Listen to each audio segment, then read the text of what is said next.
अच्छा, हमारे पास अब एक सासू माँ हैं, उनकी भी कुछ शिकायत है, एक और पर्सपेक्टिव। हाँ बिल्कुल।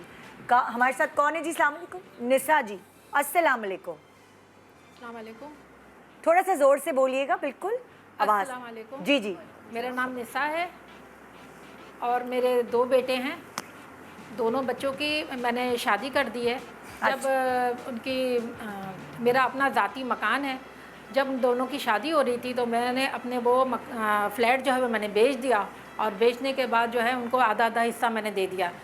फिर उन्होंने मज़ीद एडिशन करके उन्होंने अपना अपना फ्लैट बना लिया। तो दोनों अलग अलग रहते हैं अब? जी, दोनों अलग अलग रहते हैं। आप किसके साथ रहती हैं? तो मैं हर 15-15 दिन के बाद मैं अपने दोनों बच्चों के पास रहती हूँ। 15 दिन एक बेटे के पास, 15 दिन दूसरे बेटे के पास। अब इस तरह जब 13वां दिन होता है तो वो बहू जो है वो कहना शुरू कर देती है कि अम्मी अब आपका तो टाइम पूरा छोटी भाभी के पास जाना है ना, यार, तो आप अपनी तैयारी कर लें, मैं आपको परसों छोड़ दूँगी।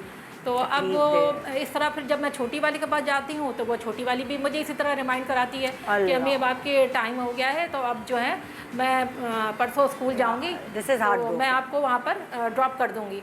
तो अब कभी मेरी तबीयत ख़राब होती है तो वो मुझे आराम से और मोहब्बत के साथ मुझसे कहती हैं कि अम्मी आप अपनी जल्दी से तबीयत ठीक कर लें, तो मैं आपको आपके बड़ी भाभी के यहाँ छोड़ देती हूँ, भैया आपका इंतज़ार कर रहे हैं।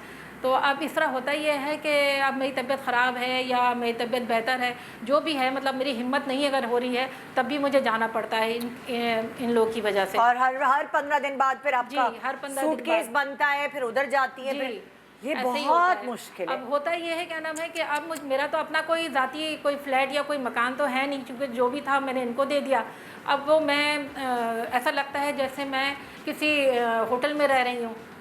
तो अगर मेरे पास मेरा अपना मकान होता तो वो सारे बच्चे मेरे पास होते और एक कुंबा बना हुआ होता है। यार ये सो सैड, हमें सुन के इतना बुरा लग रहा है। और अगर हम इस एज में ट्रैवल करते हैं या वो हमें अपना घर याद आने लगता है। मगर 15-15 दिन बाद आप सूटकेस पैक करिए, और ज़ाहिर है इस एज में तो आपका दिल भी नहीं चाहता कहीं बाहर आना जाने का। आपको अपने कमरे से कोई इधर की चीज इधर रख दे तो भी आपको तकलीफ होती है कि कोई चीजें भी मेरी डिस्टर्ब ना करे। और ये निदा घर घर की कहानी है कि घर से तो एक सेंस ऑफ बिलोंगिंगनेस होती है ना, जैसे निदा ने कहा कि अगर हम अपने घर से कहीं किसी बेहतरीन जगह पर भी ट्रिप में रह रहे होते हैं, चंद दिन बाद हमारी ये ख्वाहिश हो रही थी हम वापस जाएं, क्योंकि हम घर को मिस कर रहे होते हैं, मगर एक जगह के साथ कनेक्टेडनेस ना हो। अच्छा, इनके मसले के बारे में मैं ये कहती हूँ कि यहाँ पे फैज़ान भी इसमें अपना बताएं कि इसमें मर्दों का बहुत, बेटों का जो है ना उनके वो बहुत इंपॉर्टेंट रोल है कि डिसीजन मेकिंग उनको करनी चाहिए।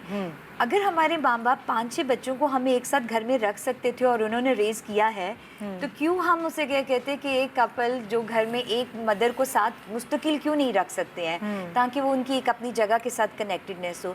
तो एक तो ये है कि यहाँ पे मेरी एज ए थेरेपिस्ट ये सजेशन तो ये है कि जो घर में जो उनके बेटे हैं ये उनके लेने का डिसीजन है कि जब वो अपनी इस तरह की डिसीजन मेकिंग रखेंगे तो ऑफकोर्स उनकी वाइफ को भी इस चीज़ को एक्सेप्ट करना पड़ेगा कि उनके पेरेंट्स हमारे कल्चर में साथ ही रहते हैं, तो हमें उनको एक्सेप्ट करना है। दूसरी ये चीज़, जैसा कि उन्होंने कहा कि मैंने अपनी प्रॉपर्टी अपने बच्चों को डिवाइड करके दे दी है, अगर इस तरह से देखा जाए निदा, ये बहुत अच्छा डिसीजन है कि आप अपने बच्चों को बाद के किसी कॉन्फ्लिक्ट में डालने की बजाय अपनी ज़िंदगी में अपने एसेट्स को डिवाइड करके अपने ही देखें ना आप कि वो मुसाफिर बनी हुई है। बिल्कुल आपने सही कहा। इसलिए अब हम तो एज ए थेरेपिस्ट लोगों को इन आर कल्चर, सिर्फ अपने कल्चर की हम बात कर रहे हैं कि हम यहाँ पर ये सजेस्ट करते हैं कि नहीं, आप अपने पास अपना कुछ एसेट रखें, क्योंकि ये देखा गया है कि बहुत सारे ऐसे शेल्टर होम्स वगैरह भी हैं कि जहाँ पर जो लोग हैं वो बताते हैं कि जब उन्होंने अपनी सारी प्रॉपर्टी डिवाइड करके दे दी अपने बच्चों को, अब कोई उन्हें अपने साथ नहीं रखना चाहता है। तो इसलिए पेरेंट्स को चाहिए कि वो कुछ ना कुछ अपना एसेट अपने पास भी रखें, ताकि ये है कि वो उस चीज़ के साथ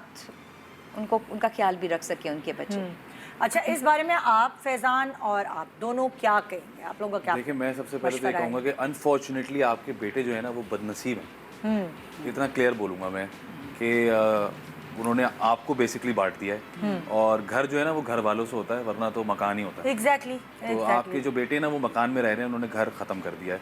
और थोड़ी सी मैं कहूँगा कोताही आपकी भी है कि अगर आपने उनको टूटने ना दिया होता ना तो ये ऐसा नहीं होता। अब मैं अपने घर की मिसाल इसलिए दूंगा क्योंकि हम लोग हमेशा से ऐसे रहे हैं और हमारे घर में कोई कॉन्सेप्ट नहीं है अकेले रहने का, या वो चाहे कितने ही कॉन्फ्लिक्ट क्यों ना हो जाए, और अल्लाह करे कि हमेशा ऐसे ही रहे, क्योंकि जो बंद मुट्ठी होती है ना वो 1.25 लाख की होती है कहते हैं। तो वो आप जुड़ के रहते हैं और ये आपको ही एग्जाम्पल सेट करनी होती है।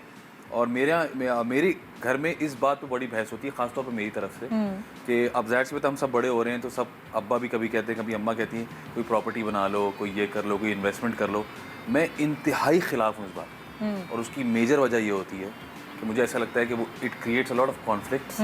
और जाहिर सी बात है मेरे भी सिबलिंग्स हैं, कोई किसी ने ये वाला मशवरा लिया भी और उन्होंने इन्वेस्टमेंट्स कर भी ली हैं, मुझे ये बात नहीं समझ में आती, पता नहीं क्यों। मुझे ऐसा लगता है ऐसा नहीं होना चाहिए।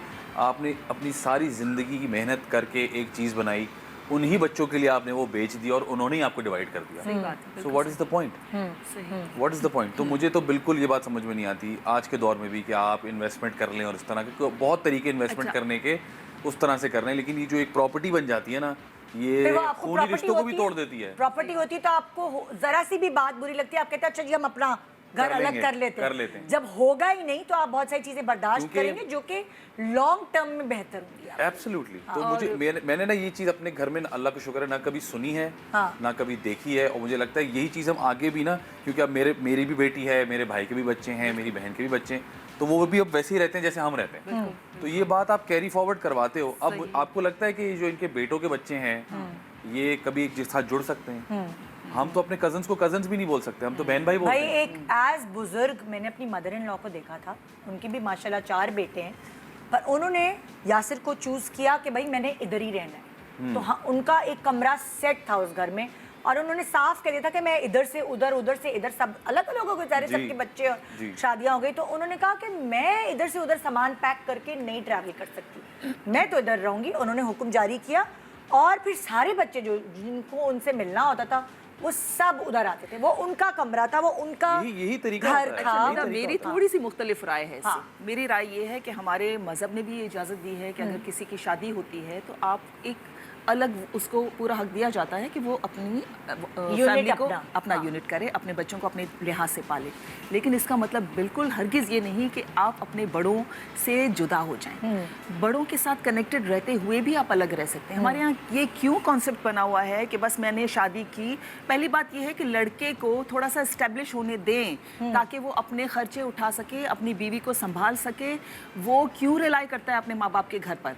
और दूसरी बात यह है कि माँ बाप ने घर को बेचना ही क्यों है? गज़ल मैं आपसे एक बात पूछूं। देखें आजकल क्या है, कंपटीशन का दौर है। कुछ बच्चे तो बहुत जल्दी सेटल हो जाते हैं, अपने पैरों पे खड़े हो जाते हैं, और कुछ लड़कों को मैं उसी पे टाइम लग जाता है। अब क्या होता है, शादी करने की, बच्चे पैदा करने की एक सर्टेन एज होती है, वही मैं बात वो कर रही उस चक्कर में सब निकल जाती है। और लेकिन आजकल ये बच्चे करने लगे। मुझे बताओ, जब हम बाहर मुल्क में जाते हैं हमारे पास कौन से पैसे होते हैं कि हम जाके अपना घर खरीदते हैं? हम तो किरायों पे रहते हैं। तो वो लड़का किराए पे क्यों नहीं रह सकता? वो अपनी माँ का घर क्यों बिकवाता है? अगर जो लड़के हैं, अगर आप लोगों में पैसे इतने नहीं है कि आप अपना घर खरीद सकें, तो आप किराए पे जाके रहें। इट डजंट मीन कि आपने अपना घर खरीदना है। ये कौन सा कॉन्सेप्ट है? जब आपके पास इतने पैसे हों आप अपने बलबूते पे खरीदें ताकि आप अपनी जिंदगी आगे सेट करें, आप अपने बच्चों के लिए एग्जाम्पल सेट करें। अपनी माँ और बाप को आप अपने घर से बिल्कुल बेदखल करके और उनको बेचारों को बिल्कुल मुसाफिर बना के कभी इधर कभी उधर, उन्हीं का पैसा, उन्हीं का अपना घर, और वो बेचारे परेशान फिर रहे हैं।